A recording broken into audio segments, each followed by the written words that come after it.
for getting here at our headquarters on such short notice.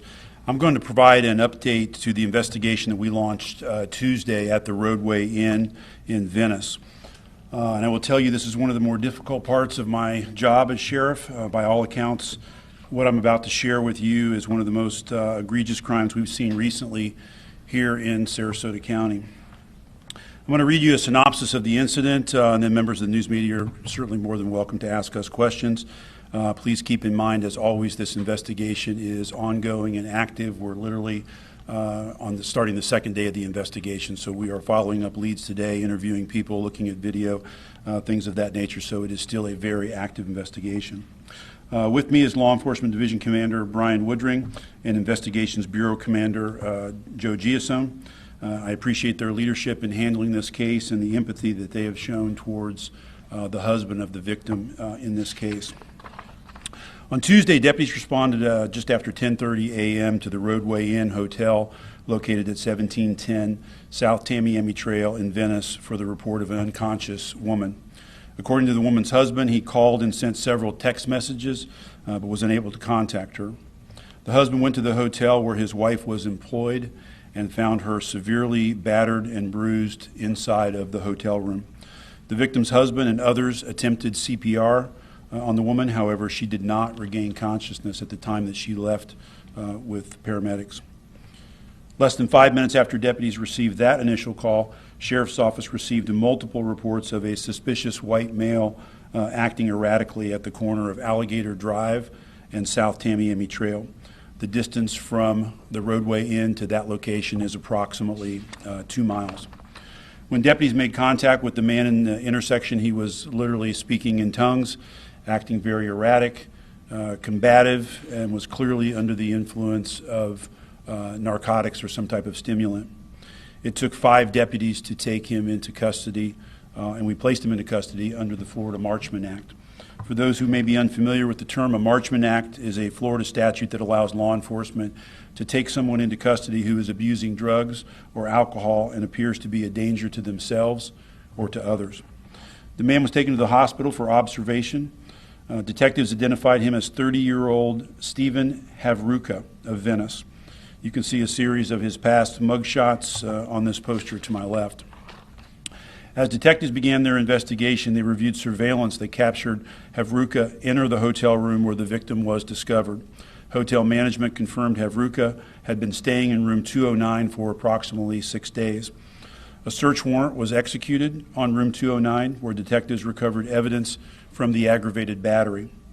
A canine deputy also assisted in the investigation and, with the support of his canine, recovered Havruka's shirt and watch in a wooded area to the south of the hotel where he fled after the incident. Late last night, unfortunately, the victim passed away. I can just tell you, as a husband, I cannot imagine what this victim's husband is going through right now, having tried to contact her, not been able to contact her, and then obviously he was the one who found her unresponsive in the hotel room. Because of her passing late last night, we have elevated this incident to a homicide. Not to our surprise, Havruka was uncooperative when interviewed. However, through the investigation, detectives have learned that Havruka did not know the victim. I can only imagine that he may have spent his days perhaps observing her at the Roadway Inn where she was employed and he was staying. As you can see, Havruka is extremely familiar with law enforcement. He is a convicted felon with 34 prior felony charges and 19 felony convictions. He also has 16 prior misdemeanor charges and 10 misdemeanor convictions. He has served time in prison on 4 separate occasions.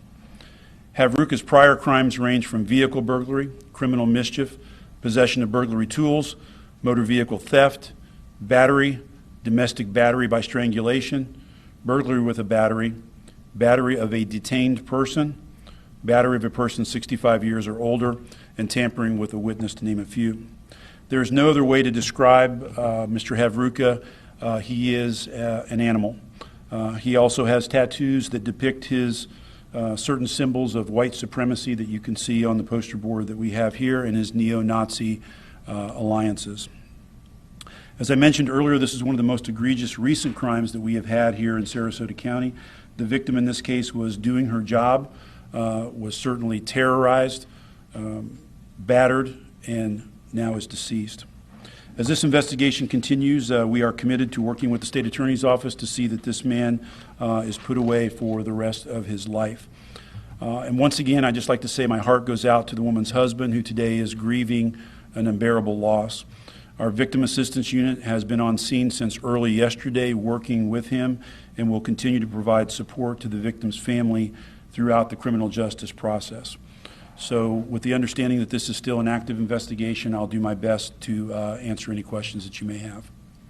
You said you had white supremacist tattoos. Was woman's race accounted to why this beating? Sam, it doesn't appear at this time that race is an issue. I do mention because they're obvious in the tattoos that he has on his body, but we have no connection at the early stage of the investigation.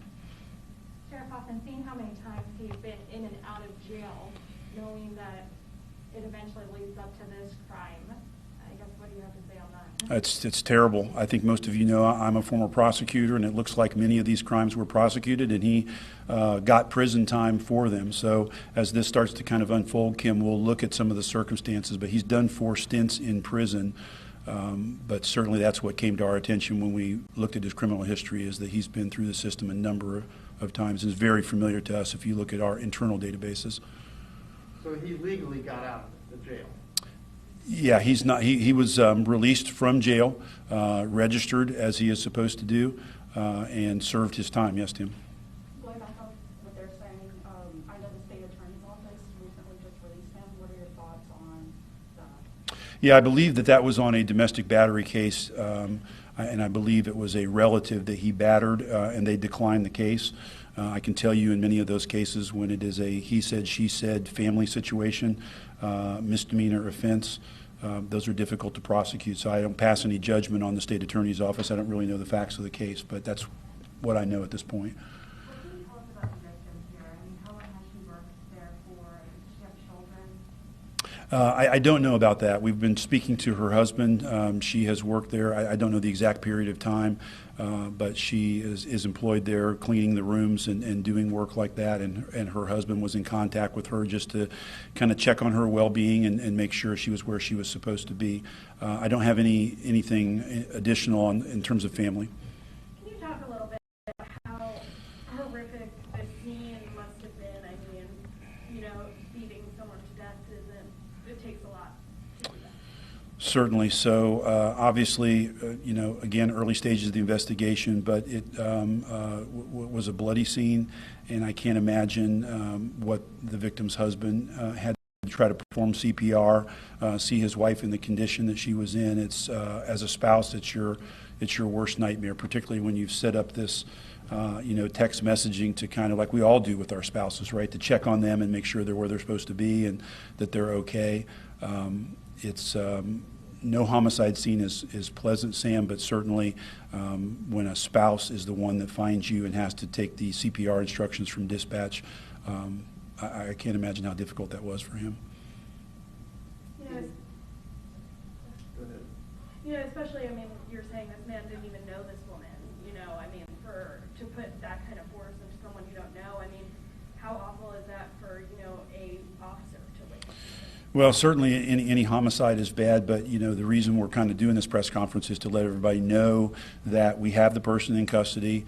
It is a, you know, kind of a random event with her, and there's not a danger to the public, but it does underscore all of us needing to be aware of our surroundings and our safety at all times, male or female. The door to the room was open, is our understanding, and he went in while she was working in the room. So you can always be a victim, and you should always be aware of your surroundings and what's going on, but it does appear to be random at this time, Sam.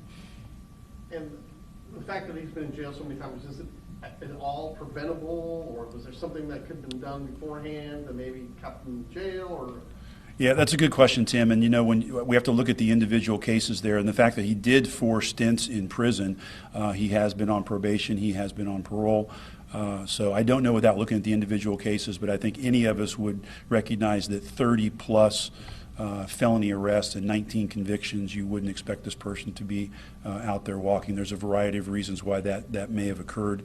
I don't have all the answers on that, but certainly it's frustrating for us. It's one of the reasons we're talking about it today is, asking ourselves the question, should he be somewhere else other than Venice, Florida? Was he in the room clean when he walked in? Yes. Sheriff, you mentioned that you guys believe that he was potentially watching her throughout several days.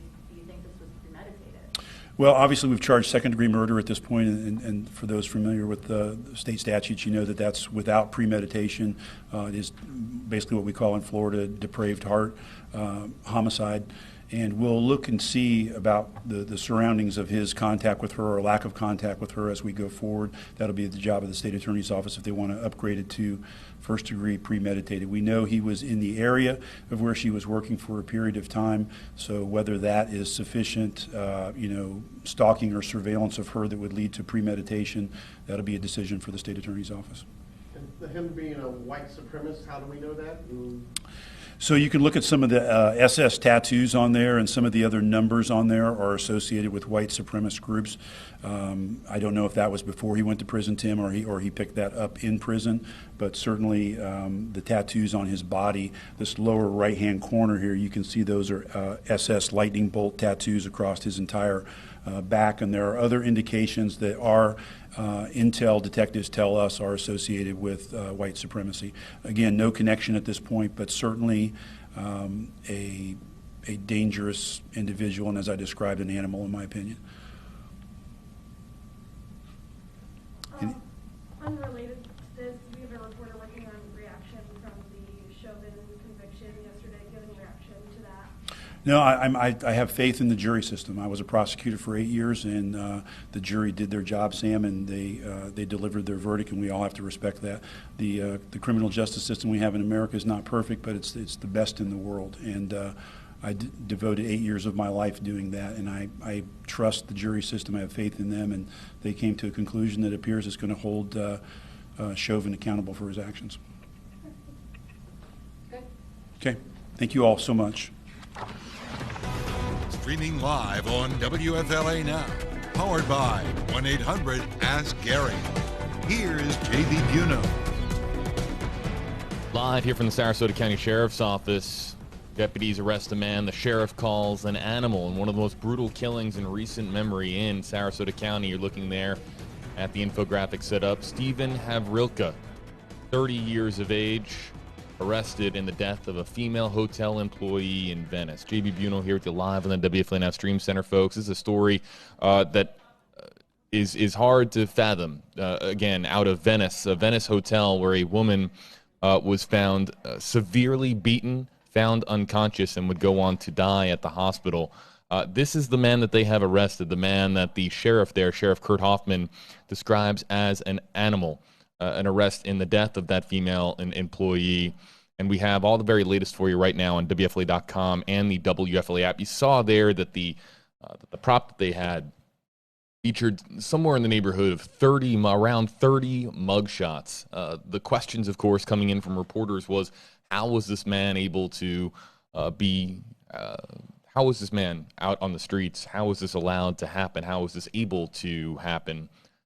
This happening at the hotel in Venice that we described earlier, the Roadway Inn on South Tamiami Trail. I don't think I have the pronunciation of that correct. It was after 10:30 a.m. on Tuesday. Deputies getting there for the report of an injured person. When they got to the scene, deputies found a woman severely battered and unconscious. The woman was taken to the hospital where she died. A short time afterwards, the deputies discovered a suspicious person near Alligator Drive near that hotel. The man was taken into custody. And as we just heard from Sheriff Kurt Hoffman here, it took several deputies. I believe the number that he used was five deputies to subdue the man that was later identified here as, again, 30-year-old Stephen Havrilka, date of birth November 17th, 1990. And he was said to be speaking in tongues. That was what deputies described when they were making the arrest. that he was speaking in tongues. Here you can see clearly from all of his mugshots, clearly a lot of tattoos all over his body, and the tattoos notable because Sheriff Hoffman saying there that the hotels are linked to white supremacy. So Sheriff Hoffman describing Havrilka as an animal who is now accused of the savage killing of a woman, a female hotel employee in Venice, the Roadway Inn. We're going to have more on this story on WFLA. We actually already have more on this story right now by clicking on the link in the description on this video. It'll take you over to WFLA.com, the WFLA app. You might already be on WFLA.com, the WFLA app. News Channel 8's Allison Henning will be following up and getting the very latest on this story for tonight on WFLA News Channel 8, beginning with First at 4 o'clock here in Tampa Bay, your NBC Station 8 on your side. For those of you looking for information right now, it's on WFLA.com and the WFLA app. More ahead in the hours ahead on WFLA Now.